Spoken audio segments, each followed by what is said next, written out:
पूर्वोत्तर के दो राज्य बाढ़ की चपेट में हैं। एक तरफ असम के 30 से ज्यादा इले पानी हो गए हैं, तो वहीं दूसरी तरफ अरुणाचल प्रदेश में भी कुदरत की मार पड़ी हुई है। ईटानगर में बादल फटने से भारी तबाही हुई है। ये रिपोर्ट देखिए।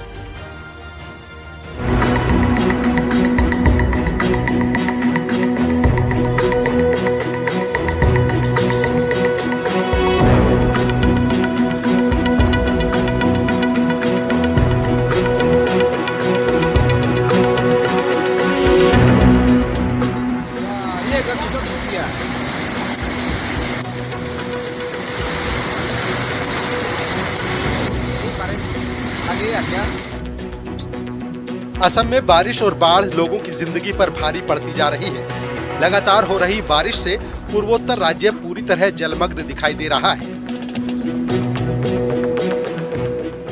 असम की तो ये हर साल की कहानी है। बाढ़ की विभीषिका देखी जा सकती है। हालात ये हैं कि लोग घरों को छोड़ने पर मजबूर हैं, क्योंकि गांव के गांव, खेत खलिहान सब पानी में डूबे हैं। असम राज्य आपदा प्रबंधन प्राधिकरण के मुताबिक तबाही 33 जिले और 1000 से गांव तक फैली हुई है। इस बाढ़ त्रासदी में अभी तक 35 से ज्यादा लोगों की जान जा चुकी है। 12 जिले तो बुरी तरह से प्रभावित हैं, जिससे 3 लाख लोगों को घर छोड़ना पड़ा है।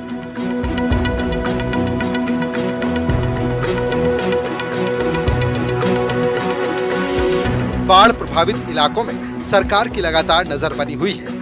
असम में 130 से ज्यादा राहत शिविर बनाए गए हैं। करीमगंज में सबसे ज्यादा तबाही हुई है। हर तरफ सिर्फ पानी है। करीमगंज में सबसे ज्यादा 2.5 लाख लोग घर छोड़ने को मजबूर हुए हैं।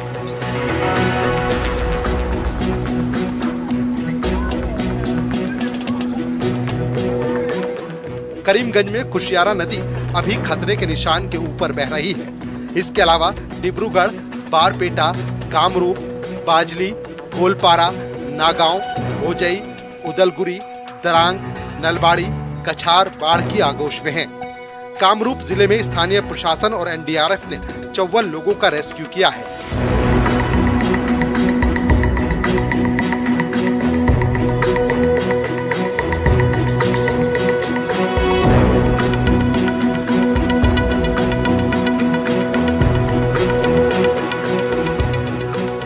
लोगों को बचाने के लिए नाव का भी इस्तेमाल किया जा रहा है।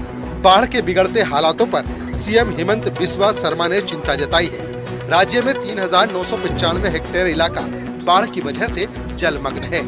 हर साल ब्रह्मपुत्र नदी खतरे के निशान को पार कर जाती है। अभी वो उतनी विकराल नहीं हुई है, लेकिन उसकी सहायक नदियां खतरे के निशान के ऊपर बह रही हैं। अगर बारिश नहीं रुकी तो हालात ज्यादा खराब हो सकते हैं।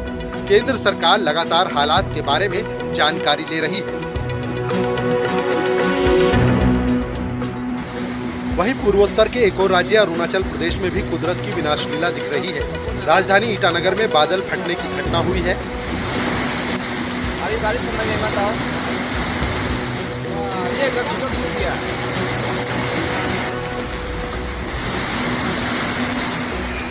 इसके बाद से बाढ़ जैसे हालात हैं। हर तरफ पानी ही पानी नजर आ रहा है। लगातार हो रही बारिश लोगों के लिए मुसीबत खड़ी कर रही है। कई जगहों पर भूस्खलन भी हुआ है। राष्ट्रीय राजमार्ग 415 के कई हिस्सों में बाढ़ आ गई है। नदियों के किनारे रहने वाले लोगों को सुरक्षित इलाकों में जाने को कहा गया है। प्रशासन ने 7 जगहों पर राहत शिविर बनाए हैं। Bureau report, news 18।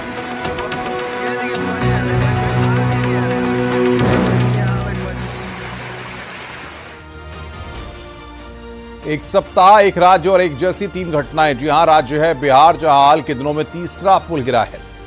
2 करोड़ की लागत से करप्शन की नींव पर बनाए जा रहे पुल ने देखते ही देखते जल समाधि ले ली।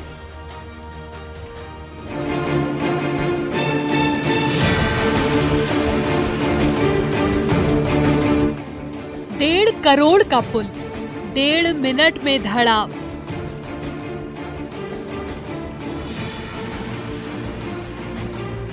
12 करोड़ का पुल 12 सेकंड में धड़ा।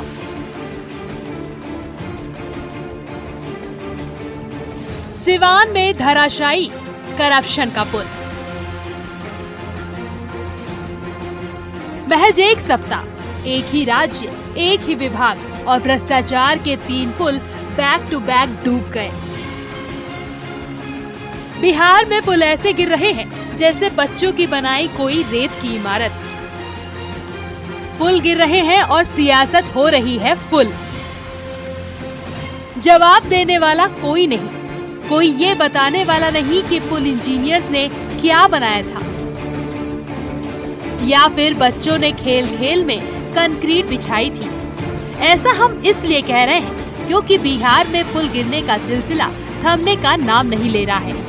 एक हफ्ते के अंदर तीसरा पुल ढह गया है। इस बार ये घटना मोतिहारी में हुई है। और सबसे खास बात यह है कि अररिया और सीवान के बाद मोतिहारी में भी पुल टूट गया है। पुल टूटने का सिलसिला लगातार जारी है। वैसी स्थिति में जिला प्रशासन भी अलर्ट मोड पे जरूर है, लेकिन ये बताइए कि कब पुल टूटा है, कुछ जानकारी आपको है? 12:30 में। क्या कैसे टूट गया? वो एक में धंस गया। कैसे? आप लोग कल ही ढलाई हुआ था इसका? हाँ। क्या गड़बड़ी हुआ था कि गिर गया? वो पाया अपने मन में धंस गया। जिला प्रशासन ने जरूर इसको लेकर जो है संज्ञान जरूर लिया है, और हमें लगता है कि तमाम स्थानीय लोग जो हैं वो नाराजगी जरूर व्यक्त कर रहे हैं, क्योंकि लगातार पुल टूटने का सिलसिला जारी है। इससे पहले अररिया और सिवान में भी पुल गिर चुके हैं। मोतिहारी में बन रहे इस प्रोजेक्ट की लागत करीब 2 करोड़ रुपए थी। जानकारी के अनुसार इस बार पुल गिरने की घटना पूर्वी चंपारण के मोतिहार के घोड़ा सहन इलाके में हुई है। पुल की ढलाई का काम किया जा चुका था। इस पुल की लंबाई करीब 50 फीट थी और 2 करोड़ रुपए की लागत से बन रहा पुल देखते ही देखते धड़ाम हो गया। गिर गया है। के बाद इसमें इंजीनियर का लापरवाही है। इंजीनियर का लापरवाही। इंजीनियर जो नीचे से अपना सपोर्ट नहीं देखे, चेक नहीं किए, वजन का उसको अनुमान नहीं लगा, ये माल डलाया, उसके बाद गिर गया। रात को पुल ढला रहा था, 10-12 बजे तक काम हुआ है। ठेकेदार मुंशी जी बोल रहे हैं कि 9:30 बजे काम बंद हो गया। वहाँ पे देखिए वेपर लगा हुआ है। 1.5 करोड़ के लागत से पुल बन रहा है। बताइए, आज गिर गया है, कल कोई गाड़ी गिर जाता इसके अंदर, कोई मर जाता इसमें, उसका जवाबदेही कौन होता? वहीं शनिवार को भी बिहार के सिवान में पुल गिरने की घटना हुई। यहाँ महाराजगंज दरोदा विधानसभा के बॉर्डर को जोड़ने वाला पुल ताश के पत्तों की तरह ढह गया था। लोगों का कहना है कि बिना बारिश के पुल इस तरह कमजोर होकर गिर गया, ये हैरान करने वाली बात है। इस बार न आंधी आई और न ही बारिश हुई, फिर भी महाराजगंज क्षेत्र में पठेड़ी गरोली को जोड़ने वाला नहर पर बना पुल धड़ाम हो गया। इससे पहले बीते मंगलवार को अररिया में करीब 180 मीटर लंबा पुल ढह गया था। अररिया के सिकटी में बकरा नदी पर ये पुल बनाया गया था। अभी पुल का उद्घाटन भी नहीं किया गया था और उद्घाटन से पहले ही 12 करोड़ की लागत से बना पुल धड़ाम हो गया। पुल के 3 पिलर नदी में धंस गए और बताया जा रहा है कि जमीन पर ही पिलर गाड़कर इसको बनाया गया था। यहाँ अप्रोच रोड भी नहीं बनी थी। बीते दिनों का जिक्र करें तो बिहार में बार बार पुल गिरने की घटना आम बात हो गई है, लेकिन ऐसी घटनाओं से सरकार और निर्माण कंपनियों पर कई गंभीर सवाल खड़े होते हैं। Bureau report, news 18।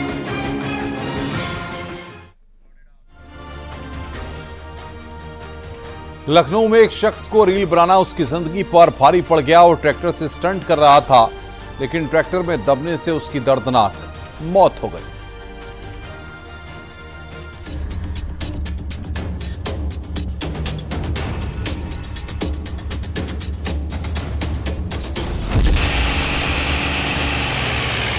स्टंट बन गया जानलेवा।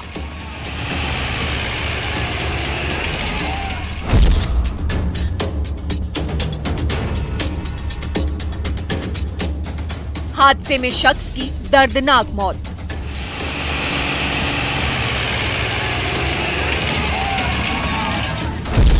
आपको ये तस्वीर तो याद ही होगी। अभी कुछ दिन पहले महाराष्ट्र के संभाजी नगर में एक लड़की कार से रील बना रही थी,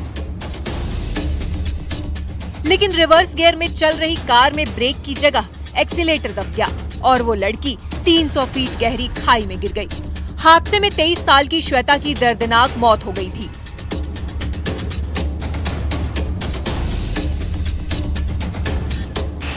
अब लखनऊ में स्टंटबाजी के चक्कर में एक और जान चली गई। लखनऊ के इंटौजा इलाके में ये हादसा हुआ है, जहां ट्रैक्टर सवार शख्स स्टंटबाजी की कोशिश में अपनी जान गंवा बैठा। करतब दिखाने की कोशिश में ट्रैक्टर ऐसा पलटा जिससे ट्रैक्टर चला रहा शख्स चपेट में आ गया। उसकी मौके पर ही मौत हो गई।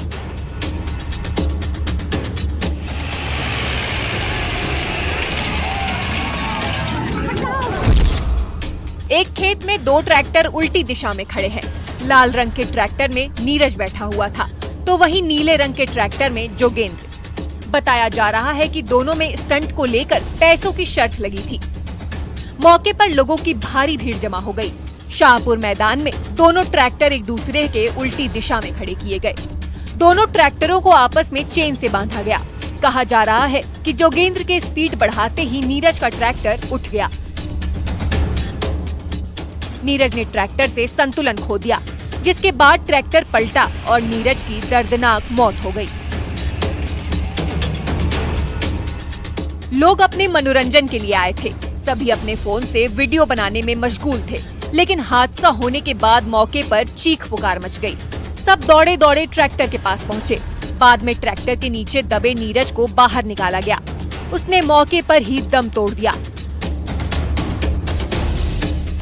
हादसे के बाद नीरज के घर में कोहराम मच गया। मृतक नीरज सीतापुर के अटरिया थाना क्षेत्र के हिम्मत नगर का रहने वाला था। उसके घर वालों के मुताबिक उसे रील बनाने का काफी शौक था। वो हमेशा अलग अलग स्टंट करके रील बनाया करता था। शनिवार को उसने घर वालों को बताया था कि वो लखनऊ के इंटौजा इलाके में किसी काम से जा रहा है, लेकिन घर से जाने के बाद वो वापस नहीं आया। उसकी मौत उसके घर वालों को बड़ा सदमा दे गई। बाद में परिवार ने बिना पुलिस वालों को सूचना दिए शव का अंतिम संस्कार कर दिया।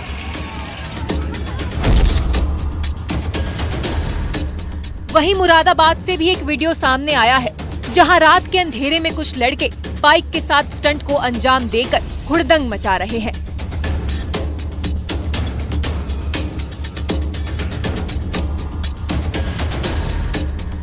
बाइक के स्टैंड को सड़क से रगड़ रहे हैं, जिसमें से चिंगारी निकलती है।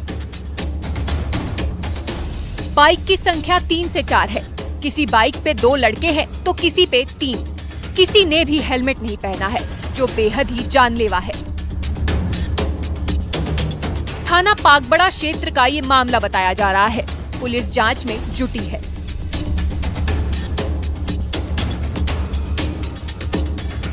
रील बनाने की कोशिश में लोग अपनी और दूसरों की जान के साथ भी खिलवाड़ कर रहे हैं। ललितपुर में अजय नाम का एक लड़का रील बना रहा था। उसने प्लास्टिक की बोतल में पेट्रोल भरा, तभी उसने माचिस से बोतल में आग लगा दी और बोतल को लात मारी। इससे वहीं पर खड़ा एक बच्चा उसकी चपेट में आ गया, जिससे वो बुरी तरह झुलस गया। बाद में उसे अस्पताल में भर्ती कराया गया।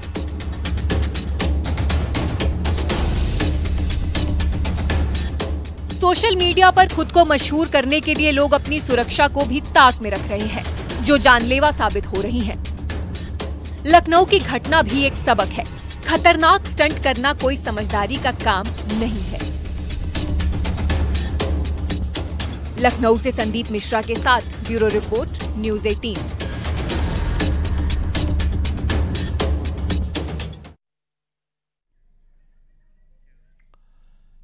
झांसी के एक रिहायशी इलाके में रात के वक्त आतिशबाजी जैसा नजारा दिखा।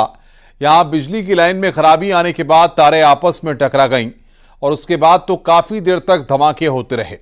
पूरे इलाके में दहशत वाला माहौल बन गया। क्या ये पूरा मामला, आइए जानते हैं।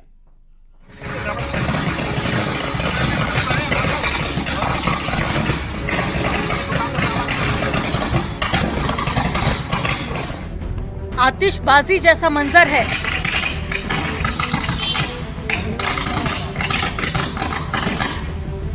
दूर दूर तक धमाके की आवाज गूंज रही है।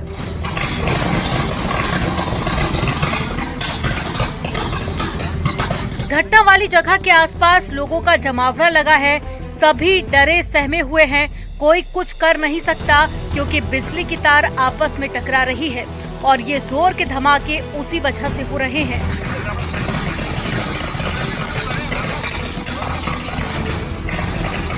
झांसी के रक्षा थाना क्षेत्र की ये घटना बताई जा रही है, जहां एक रिहायशी कॉलोनी में अचानक बिजली लाइन की तारें आपस में टकरा गई। बिजली लाइनों के टकराने के बाद भी चिंगारी उठी और उसके बाद तो जोर जोर के धमाके होने लगे।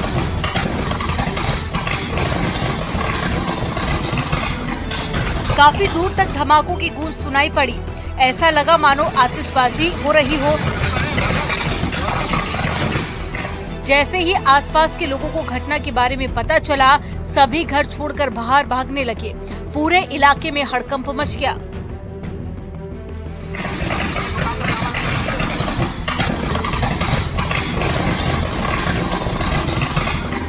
काफी देर तक धमाके होते रहे। स्थानीय लोगों ने बिजली विभाग से भी संपर्क किया, लेकिन तब तक बिजली लाइन को काफी नुकसान हो चुका था। स्थानीय लोगों का कहना है कि बिजली की लाइन काफी पुरानी हो चुकी है, जिससे उसकी मरम्मत और रखरखाव की जरूरत है, जिसके बारे में कई बार बिजली विभाग को बताया भी गया, लेकिन कोई कार्रवाई नहीं की गई। फिलहाल इस घटना के बाद में इलाके में खौफ का माहौल बना हुआ है। झांसी से न्यूज़ 18 के लिए अश्विनी मिश्रा की रिपोर्ट।